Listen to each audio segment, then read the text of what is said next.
Mosca, attraverso le parole del suo capo di Stato Maggiore Gerasimov, afferma di aver sfondato la prima linea per completare il Donbass, lungo la linea, la cintura delle città fortificate, Kramatorsk, Sloviansk, Kostantinivka, e dice di essere arrivato a pochi chilometri con l'esercito russo, a pochi chilometri dalle principali città, che sono Kramatorsk e Sloviansk. Kostantinivka oramai è sotto assedio da settimane, ci sono i combattimenti, il fronte si è spostato progressivamente verso nord, da nord si stanno spostando, passando per Liman, verso sud per arrivare appunto a Sloviansk e Kramatorsk, ma si avvicinano anche da ovest.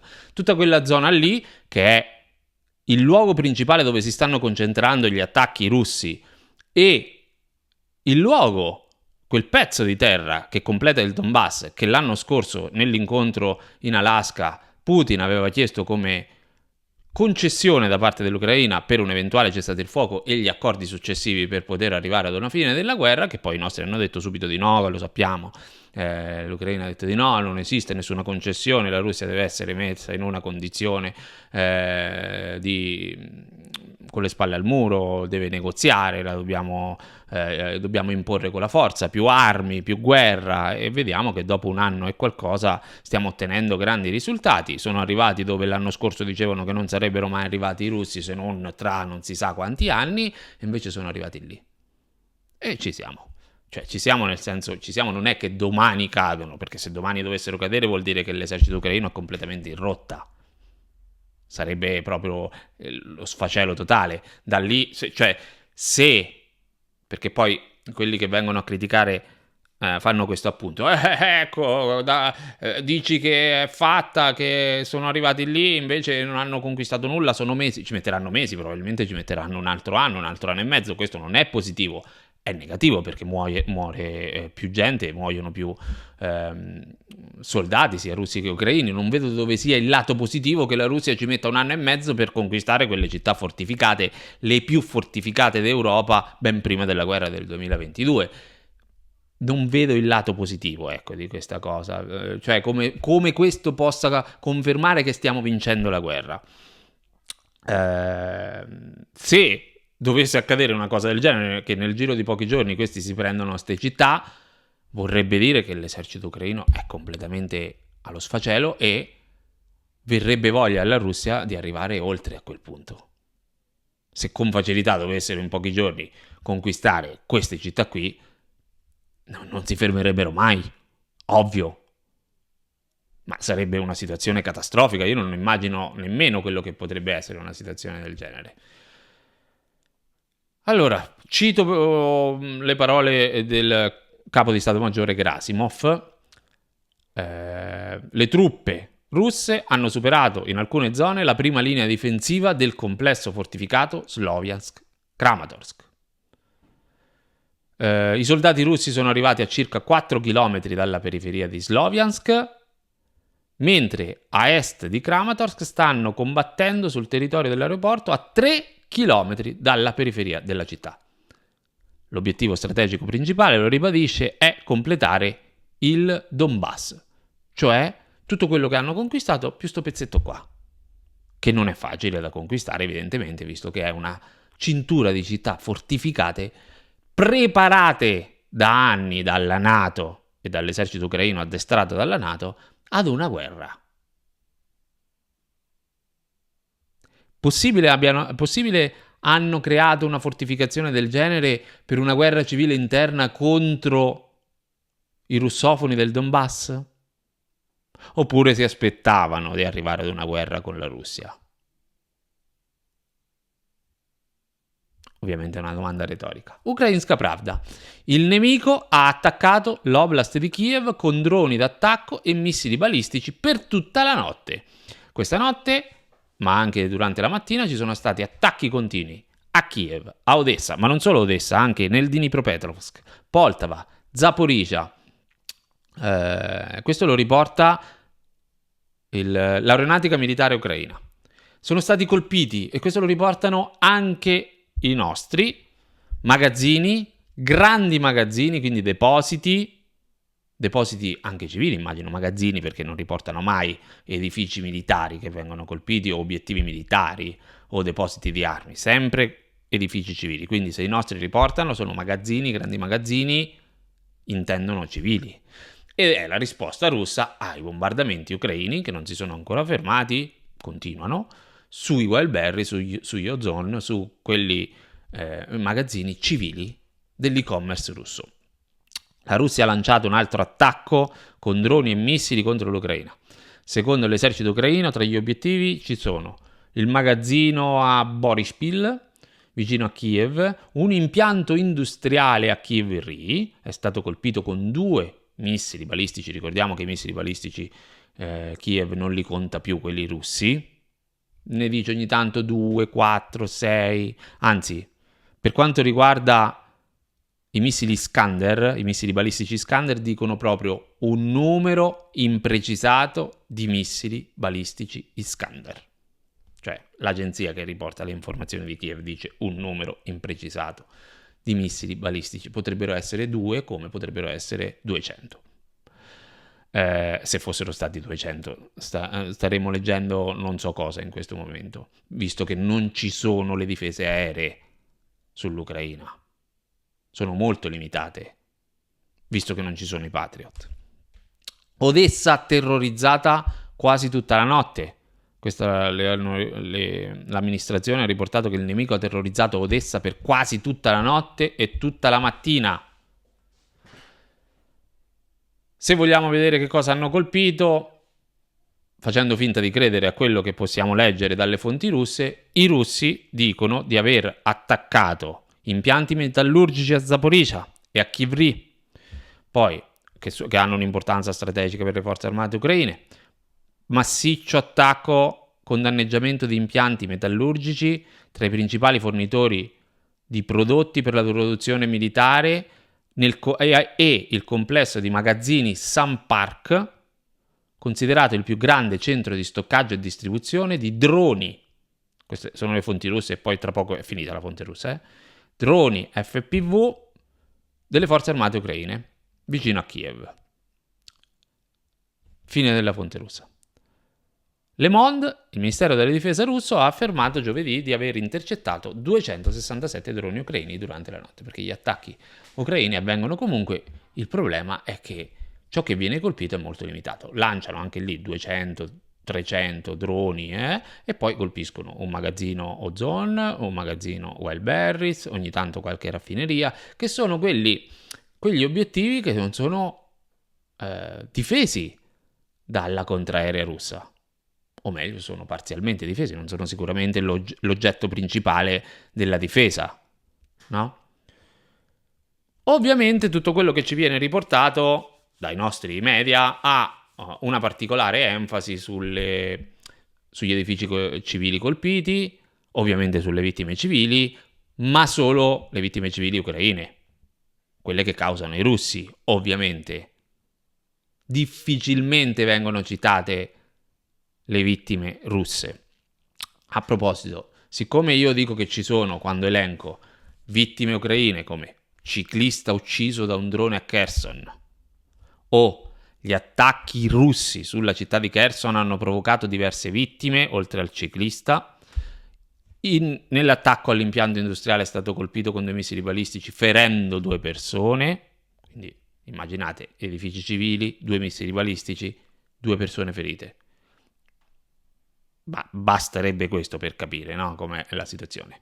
Attacchi missilistici hanno provocato diversi feriti a Zaporizhzhia. A Odessa gli attacchi alle infrastrutture, a un edificio scolastico, a un edificio a più piani, sempre scolastico, 3 uomini sono rimasti feriti. Ecco, siccome io riporto, come riportano i nostri media, e cito le fonti, le vittime civili, ma poi cito anche quelle russe, non sempre, perché non fanno parte di quello di cui parlo in questo canale, nel senso, enfatizzare solo le vittime civili fa molto audience, ma non è quello che voglio portare come comunicazione. Però nei report ci sono, e cito quelle ucraine, così come cito quelle russe. Mi viene rimproverato di dire quelle russe. ovviamente dicendo che io non cito quelle ucraine perché hanno l'udito parziale, quelli che ascoltano che è col pigiama mimetico, hanno l'udito parziale, sentono vittime russe ma non hai detto quelle ucraine, poi non si sa perché non le sentono, vabbè. Comunque, particolare enfasi dei nostri media sulle vittime che, ripeto, ogni numero superiore a 0 è sempre troppo. Però attacchi russi, vittime, 2 persone ferite, 3 uomini feriti, eccetera. Poi, quando sono le vittime civili russe, cioè quelle causate dagli attacchi ucraini, questo è il titolo. Der Spiegel. A quanto pare ci sono state vittime nell'attacco a minibus nella Lugansk occupata dai russi. 9 morti in seguito a un attacco di droni contro un minibus, altre 6 persone sarebbero rimaste ferite nell'attacco a Lugansk. Ora, voi avete completato, conoscendo la dinamica, come funziona, Lugansk cos'è, chi lo occupa, perché, allora chi sta combattendo contro chi, allora voi avete completato il tutto. Ma non è stato minimamente citato l'esercito di Kiev. Non c'è scritto come per Kherson gli attacchi russi sulla città di Kherson hanno provocato, ma a quanto pare ci sono state vittime nell'attacco imprecisato di chi a un minibus. 9 morti a seguito di un attacco di droni contro un minibus, droni che svolazzano, vaganti, di imprecisata origine. Chissà chi potrà averli mai lanciati. Ecco, quando mi si accusa di riportare quelle poche volte che li cito, le vittime, soltanto le vittime russe, quando in realtà le riporto tutte e due, ecco, vorrei far notare che i nostri media sono questo. I media occidentali sono questo.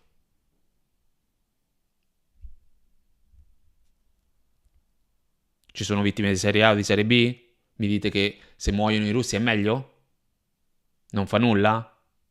Come funziona?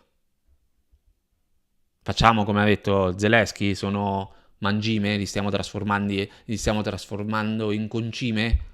No, mangime, in concime? Fertilizzante in realtà? Per i russi, e qui è sempre un'altra fonte russa, la TASS, Kiev continua a utilizzare missili britannici. L'Ucraina ha utilizzato missili da crociera a lungo raggio anglo-francesi Storm Shadow e gli Scalp per attaccare il Donetsk. Ora, la cintura delle città fortificate, la cintura delle città fortificate è il primo obiettivo. Come ti ho detto all'inizio, le dichiarazioni di Gerasimov sono queste. Sono arrivati lì, a 3 chilometri. Al di là dei chilometri, che potrebbero essere 3-4, potrebbe aver esagerato, non lo sappiamo, noi stiamo alle dichiarazioni, poi vediamo quello che succede e confrontiamo con quello che ci viene detto dai nostri per cercare di capire effettivamente se chi dice di più la verità, chi si avvicina di più alla verità. Sta di fatto che non mi sembra che sia l'esercito ucraino a riconquistare territori, al di là della velocità con cui i russi avanzano verso ovest. I bombardamenti russi su questa zona sono tutti concentrati ad impedire i rifornimenti, la logistica, quindi le vie di comunicazione, in modo da progressivamente fiaccare le forze dell'esercito ucraino, che continua a subire attacchi, infiltrazioni russe da nord, da sud, ISV. Le forze russe stanno intensificando la loro campagna di interdizione aerea, quella BAI, contro Sloviansk, che mira a interrompere la logistica ucraina e a creare le condizioni per operazioni offensive di terra russe contro Sloviansk. Sempre ISV di oggi, le forze russe hanno recentemente condotto missioni di infiltrazione a Liman e a Sloviansk. Le forze ucraine sono recentemente avanzate a Dobropilia. Anche qui Dobropilia quasi completamente accerchiata, se vedi la mappa ISV. Più vengono indicate varie infiltrazioni russe nel report di oggi, sempre ISV. Fonti russe hanno affermato che le forze russe hanno conquistato diversi insediamenti nella direzione di Oleksandrivka, comprese aree precedentemente liberate dalle forze ucraine. E qui non ci mettono la solita formula non confermate. Mettono che sono le fonti russe ad averlo affermato, ma non lo confutano. Come a scaricarsi dalla responsabilità di dover dire che hanno perso territori. Lo hanno detto i russi, non diciamo che non è confermato, ma lo hanno detto i russi. E tornano i droni sull'Europa, in Moldavia, 5 stavolta. 5 droni in Moldavia. Sentite come per le vittime civili, quando sono ucraine e quando sono russe, come vengono riportate in modo differente, come ci riportano questi 5 droni, non ho detto russi, non l'hanno detto nemmeno loro, 5 droni sulla Moldavia. Ukrainska Pravda, 5 droni sono entrati da soli, di propria spontanea volontà, in Moldavia durante l'ultimo attacco aereo russo contro l'Ucraina. 5 droni sono entrati in Moldavia durante l'ultimo attacco aereo russo in Ucraina. Che droni sono? Nell'immaginario della popolazione, delle masse che vanno a bere lo spritz. Sono droni russi. È la Russia che sta attaccando l'Ucraina. No? Come per il minibus in territorio occupato dai russi, da droni imprecisati, è stato colpito e ha fatto vittime. Qui ci sono droni imprecisati e quindi lasciano un po' intendere che potrebbe essere stati anche i russi. Qui lasciano un po' intendere che potrebbero essere 5 droni russi. I voli non autorizzati sul nostro spazio aereo si sono verificati a seguito degli attacchi aerei alla Federazione Russa contro l'Ucraina. Le autorità nazionali, insieme coi partner, che saremo noi, continuano a monitorare lo spazio aereo per garantire la sicurezza della popolazione. Non sono russi, altrimenti lo avrebbero detto subito, in modo esplicito. Come quando dicono attacchi russi a Kramatorsk, nel Donetsk causano... Non sono russi, quindi droni sono entrati in Moldavia durante un attacco russo.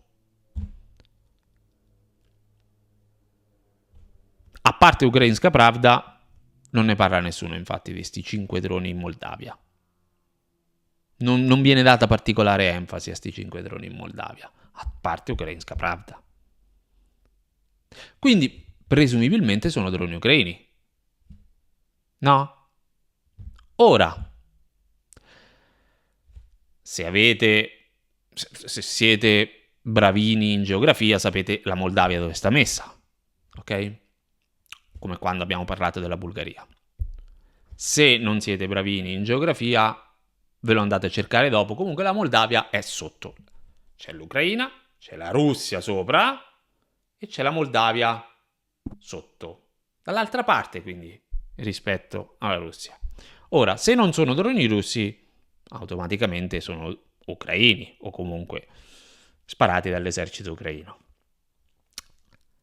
A differenza dei droni ucraini che cadono sui paesi baltici, lì ci dicono che sono droni ucraini che cadono sui paesi baltici perché sono deviati dalla contraerea elettronica russa. Perché, anche lì un po' strano come traiettoria, ma facciamo finta di sì. L'Ucraina attacca la Russia devia i droni e questi qualcuno vicino al confine cadono, ucraini quindi, sul territorio dei paesi baltici. Ma qui non siamo sui paesi baltici a confine con la Russia. Siamo sotto. Quindi non c'è la Russia che ha potuto deviare questi droni ucraini che cadono o che passano sulla Moldavia. Quindi, visto che non si trova verso la Russia, a confine con la Russia, che fa? Se li sono deviati da soli gli ucraini? Hanno deviato i propri droni? Più probabilmente sono stati lanciati male o volutamente così, non lo possiamo sapere. Quindi hanno compiuto un tragitto volutamente sullo spazio aereo europeo. Ma comunque una minaccia russa. A seguito degli attacchi aerei della Federazione Russa contro l'Ucraina, le autorità nazionali insieme ai partner continuano a monitorare lo spazio aereo per garantire la sicurezza della popolazione. Ora, se l'esercito di Kiev, ipotizzando appunto che questi siano droni ucraini, e visto che non siamo a confine con la Russia né sul territorio russo, questi non sono stati deviati da nessuno, quindi sono stati lanciati male, quindi se l'esercito di Kiev evitasse di lanciare male o proprio dalla parte sbagliata i propri droni, magari la popolazione sarebbe più sicura, o sbaglio? Però non dicono in modo esplicito: sono droni ucraini, intimiamo o avvisiamo l'esercito di Kiev di evitare di lanciare droni sul territorio moldavo, che può essere un rischio per i cittadini moldavi. Questo avrebbero dovuto dire. Se fossero stati droni russi, apriti cielo. Grazie di essere arrivati fin qui. Lasciate un like, lasciate un commento, sostenete il canale con un piccolo abbonamento su YouTube. Ci sono 3 livelli, scegliete quello più congruo e quello che ritenete più equilibrato per sostenere il canale che non ha sponsor. Potete fare anche un abbonamento su YouTube in alternativa a quello di su Patreon in alternativa a quello di YouTube. Anche lì ci sono 3 livelli mensili e 3 livelli annuali che scontano 2 mesi, quindi il mensile per 10. Grazie, al prossimo video.